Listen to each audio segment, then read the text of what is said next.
Hello everyone, Ed Cobb with Superior Inspections here. Today we are talking about 4-point inspections. 4-point inspections are one of the most common inspections that we will do. So let's go inside and have a look around. Part of our 4-point is going to be the plumbing inspection. So as part of this, we're going to be looking at the pipes that we can see beneath the sinks. And we will have to look at the kitchen sink as well as all bathroom sinks and any exposed valves such as toilet valves, laundry valves.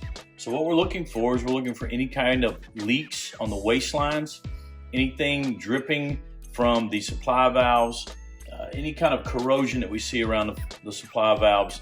We're going to need to report that. We're also going to have pictures of everything under the sinks, as well as pictures of the toilet supply valves and the laundry supply valves. Another part of our plumbing inspection for our 4-point is going to be the water heater. So what we're going to look for again is any connections that may have any kind of leaks. One thing that insurance companies are very concerned about is the age of water heaters, especially if they're tank style and are located on the interior of the home. Now this one is a tankless water heater. It is located on the exterior, so it would not cause as much of a concern. Again, we're going to have a picture of the data label so that the insurance company can verify the age of the water heater. Anytime a water heater gets to be 20 years older or more, the insurance companies, again, will either ask you to replace it or they will increase your premium to a higher rate. In this case, we have a tank water heater versus the tankless water heater. Now, these are a little bit more of a concern for insurance companies, especially when they get to be more than 20 years old. Again, they're going to want a photo of the label so that they can determine the age of the water heater.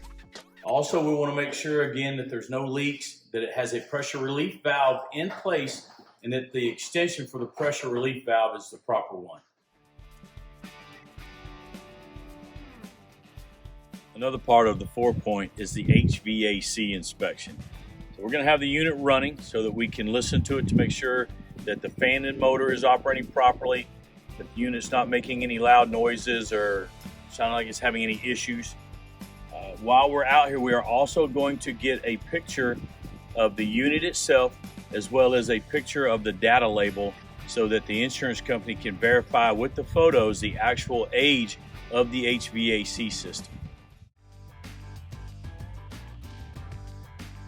The other part of our HVAC inspection for the 4-point is the air handler inspection. We're going to do a couple of things here. You can see we have our temperature probes installed, one at the return and one at the supply.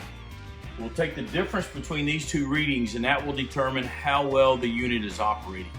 Also, we're going to get another photo of the data label here so that the insurance company can verify the age of the unit. One of the things that we're going to be doing as a part of our 4-point inspection, we're going to be inspecting the roof. We're going to look at the surface of the shingles to look for any damage, any missing granules, and we're going to give an age of the roof. The 4-point inspection will require a roofing permit, so we will look up on the county's building department website to find out what the permit number is and what the date the roof was installed.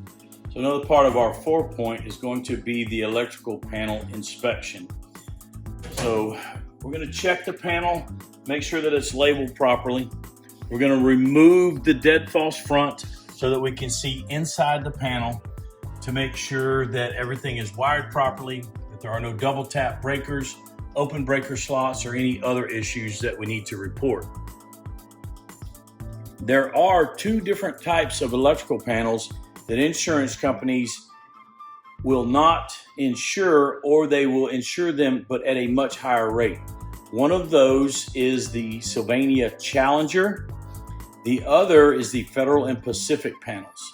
The Federal and Pacific panel was widely used in the late 60s, early 70s, and the Sylvania Challenger panel was used throughout the 80s.